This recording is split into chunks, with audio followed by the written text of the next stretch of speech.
దాన్ని పట్టుకొని ప్రామిస్ చేసి ఈరోజు రాహుల్ గాంధీ గారు ఆయనే స్వయంగా చేస్తున్నది ఏంటి, మాట్లాడింది ఏంటి, చేస్తున్నది ఏంటి? యాంటీ డిఫెక్షన్ లాను ఇంప్లిమెంట్ చేస్తామని చెప్పి, రాజ్యాంగాన్ని కాపాడుతామని చెప్పి, పుస్తకం చేతులు పట్టుకొని రాజ్యాంగాన్ని చేతులు పట్టుకొని ప్రమాణం చేసి, ఇంకో చేతోన బీఆర్ఎస్ పార్టీ నుంచి గెలిచినటువంటి మాజీ స్పీకర్ పోచారం శ్రీనివాసరెడ్డి గారిని ఈ చేతిలో ఒక రాజ్యాంగం పట్టుకొని ఈ చేతితోనే కరచాలనం చేస్తున్నాడు రాహుల్ గాంధీ. రాజ్యాంగాన్ని హాస్యాస్పదపరచడం కాదా ఇది? ఈ రాష్ట్రంలో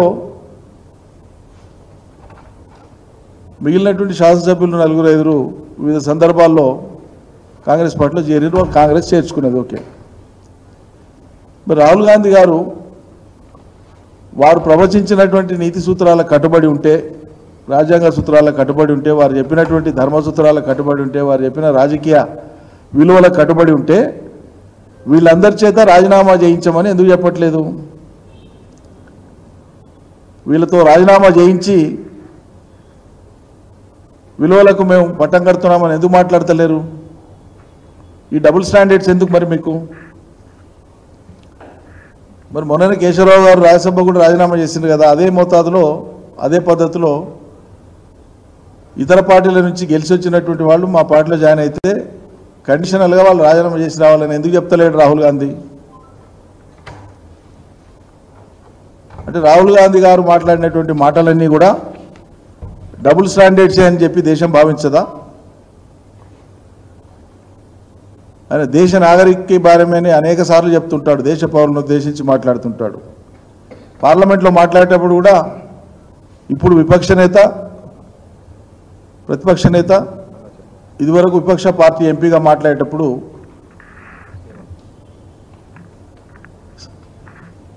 పార్లమెంట్ సభ్యుడిగానే కాదు, నేను ఒక నాగరికుడిగా ఈ దేశ పౌరుడిగా ప్రశ్నిస్తున్నానని మోడీ గారిని అనేక సార్లు ప్రశ్నించాను అనేక విషయాలలో. వాటన్నింటినీ ఎన్నికల మేనిఫెస్టోలో పెట్టినారు. రేపు మేము ఈ రకమైన సుందర భారతాన్ని నిర్మిస్తామని చెప్పినారు. పచ్చి అవకాశవాదంతోనే వాళ్ళ తిలోదకాలు ఇచ్చి వాటన్నిటికీ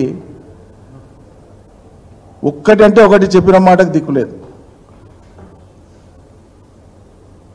ఆయన సాక్షిగా చెప్పినటువంటి ఈ రాష్ట్రంలోని గ్యారంటీలకు దిక్కులేదు, సంక్షేమ అభివృద్ధికి సంబంధించిన గ్యారంటీలకు దిక్కులేదు. రాజకీయ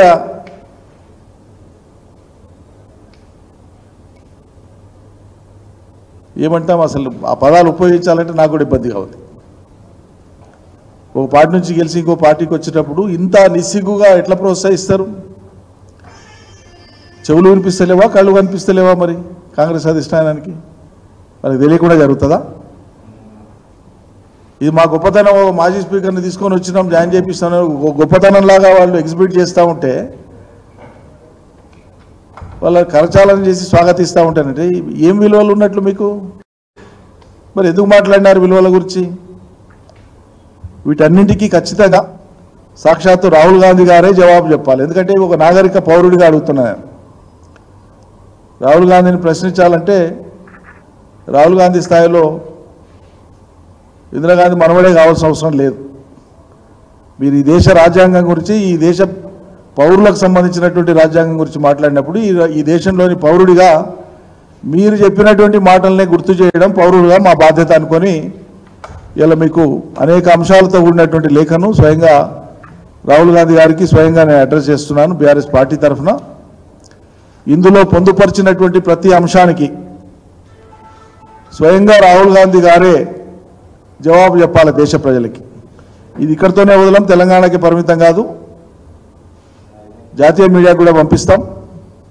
అన్ని చోట్ల కూడా ప్రశ్నిస్తారు వారిని. తన మీద బీజేపీ వాళ్ళు అక్రమంగా క్రిమినల్ డిఫామేషన్ కేసు వేయించి తన సభ్యత్వాన్ని రద్దుపరిచి ఆగమేఘాల మీద తన క్వార్టర్ను కూడా ఖాళీ చేయించి అమానుషంగా ప్రవర్తించినారు అన్నప్పుడు అందరం సానుభూతి చూపించినాం. పార్టీలు ఏవైనా సరే ఇది పద్ధతి కాదన్నాం.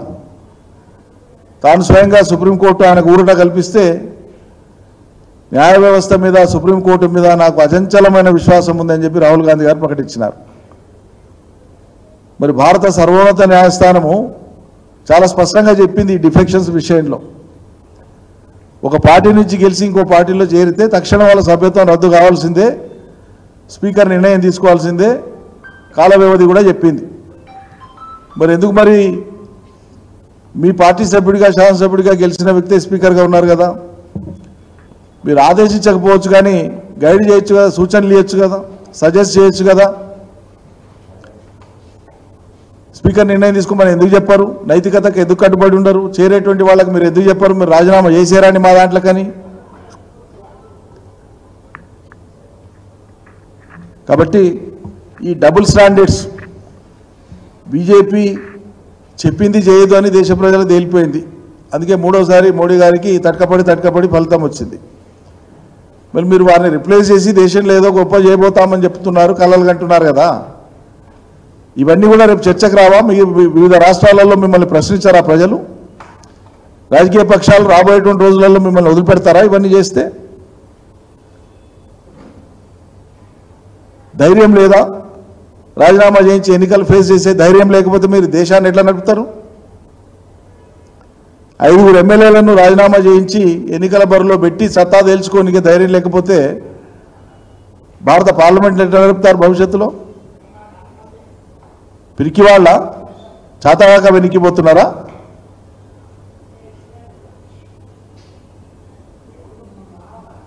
ఇతరులకు పుట్టిన కొడుకుల్ని నా కొడుకులను నామకరణం చేసే గొప్పతనం అవుతుందా? మీ బేసిక్ నైతికతను, మీ ఫండమెంటల్ మొరాలిటీని మేము క్వశ్చన్ చేస్తున్నాం. పొలిటికల్ మొరాలిటీని, ఎథిక్స్ని ఆన్సర్ చేయండి. సో ఈ 4 పేజీల లేఖ రాహుల్ గాంధీ గారికి వివిధ అంశాలతో సుప్రీంకోర్టు తీర్పు కానీ, ఆయన గతంలో మాట్లాడిన అంశాలు కానీ, మాటలు కానీ, డిఫెక్షన్ యాక్ట్ ఏం చెప్తుంది, ఈ అన్ని అంశాలను పొందుపరిచి లేఖను సంధించడం జరిగింది. మీడియాకు రిలీజ్ చేస్తున్నాం. కాపీస్ అందరికీ ఇవ్వండి. దయచేసి రెస్పాండ్ కావాలా? ఎవరో రెస్పాండ్ అయ్యి మా రాహుల్ గాంధీ గారిని ప్రశ్నిస్తారంటే అట్లా అనేటువంటి వాళ్ళ యొక్క సంకుచితత్వం అవుతుంది, లేకుంటే అవగాహన రాహిత్యం అవుతుంది. లేవనెత్తే అంశం ముఖ్యం, లేవనెత్తబడిన అంశం ముఖ్యం, ఆ అంశానికి ఉన్న ప్రాధాన్యత ముఖ్యం. కాబట్టి దీనికి స్పందించాలని చెప్పి మేము డిమాండ్ చేస్తూ ఉన్నాం. అదేవిధంగా 6 గ్యారంటీలు, 5 న్యాయాలు, వీటి ఊసెత్తకుండా పోయినంతకాలం ఇదే పని చేసుకుంటూ ఉంటే ప్రజలు దాన్ని ఉపేక్షించరు. తప్పకుండా ఒక్కొక్క వర్గం, ఒక్కొక్క సామాజిక వర్గం ఏ అంశాలతో ఆయా సామాజిక వర్గాల మద్దతు మీరు ఎన్నికలలో పొంది ఉన్నారో వాళ్ళందరూ కూడా రోడ్ల మీదకి వచ్చేటువంటి పరిస్థితి మనం తొందరలోనే చూడబోతాం. ఇప్పటికే నిరుద్యోగుల్ని, యువతని మభ్యపెట్టి మీరు వాళ్ళ ఓట్లు దండుకొని రోజు వాళ్ళను కనీసంగా వాళ్ళను వినేటువంటి ఓపిక కూడా లేకుండా, వాళ్ళ ఆక్రందనల్ని కనీసం గమనించి ఓపికగా వినేటువంటి శ్రద్ధ కూడా ప్రభుత్వానికి లేకుండా నగరమంతా కంచెలు వేయించి వాళ్ళను అమానుషంగా అరెస్టులు చేస్తున్నారు. చివరికి ఆ మాబులో దారిలో పోయేటువంటి యువకులు, పనుల మీద పట్టణానికి వచ్చినటువంటి ప్రజల్ని ఒక ఆయన మొత్తుకుంటున్నాను, నేను రైతును అబ్బా, నేను వ్యవసాయ పని మీద వచ్చిన హైదరాబాద్కు రైతులు రానేకూడదా, పని మీద రాకూడదా, మేము పని మీద వస్తే మమ్మల్ని ఎందుకు అరెస్ట్ చేస్తారని మొత్తుకుంటాడు రైతు. ఇట్లా ఉంది ప్రభుత్వ తీరు. రేపు రాబోయే రోజులలో మీరు విఫలమైనటువంటి ప్రతి అంశం మీద ఆ అంశానికి సంబంధించినటువంటి ప్రజలు ఖచ్చితంగా రోడ్లు ఎక్కుతారు. ఈ రాజకీయ చేరికల ద్వారా, రాజకీయ మార్పుల ద్వారా ఇతర పార్టీలను ఏదో దెబ్బతీసినామనేటువంటి ఆ శునకానందం ద్వారా మీరు పాలనలో సంతృప్తినివ్వలేరు ప్రజలకు. ప్రజలు చూసేటువంటిది వాళ్ళకి ఇచ్చిన హామీలు నెరవేరినాయా లేదా, నెరవేరుతున్నాయా లేదా చూస్తారు తప్ప మీ చేరికలు ప్రజలకు పట్టవు. నువ్వు పార్టీ ఉందంటే ఉంటుంది, లేకుంటే పొమ్మంటే పోతుంది, లేకుంటే అయిపోయిందంటే అయిపోదు అన్నట్లు ఉండదు. ఈ ప్రజల ఆకాంక్ష. ఇవి గుర్తుపెట్టుకోవాలని చెప్పి మేము డిమాండ్ చేస్తూ ఉన్నాం. ఖచ్చితంగా దీని మీద స్పందించాల్సిందిగా బీఆర్ఎస్ పార్టీ నుంచి మేము డిమాండ్ చేస్తూ ఉన్నాం. అదే చెప్పాను నేను ఇంతకుముందు. నేను చెప్పింది అదే. లెజిస్లేచర్ పార్టీ నుంచి వంతాడు విలీనమైనప్పుడే చేరికలు జరిగినాయి. వీటి మీద దృష్టి పెట్టమని డిమాండ్ చేస్తున్నాం. ఇక మరి ఈరోజు సరే కాలం నిర్ణయిస్తుంది, తెలంగాణ సమాజం కూడా ఆలోచిస్తున్నది. రాష్ట్రం ఏర్పడి 10 ఏళ్ళు అయిపోయి ఎవరి మానాన వాళ్ళు బతికేటువంటి పరిస్థితులలో మళ్ళా గాయాలను గెలికేటువంటి ప్రయత్నం ఇటు కాంగ్రెస్ సర్కారు రేవంత్ రెడ్డి, అటు చంద్రబాబు నాయుడు ఉమ్మడిగా 2 ప్రభుత్వాలు 2 రాష్ట్రాలకు సంబంధించినటువంటి పార్టీలు చేస్తూ ఉన్నాయి. ఇది కూడా ప్రజలు గమనిస్తూ ఉన్నారు.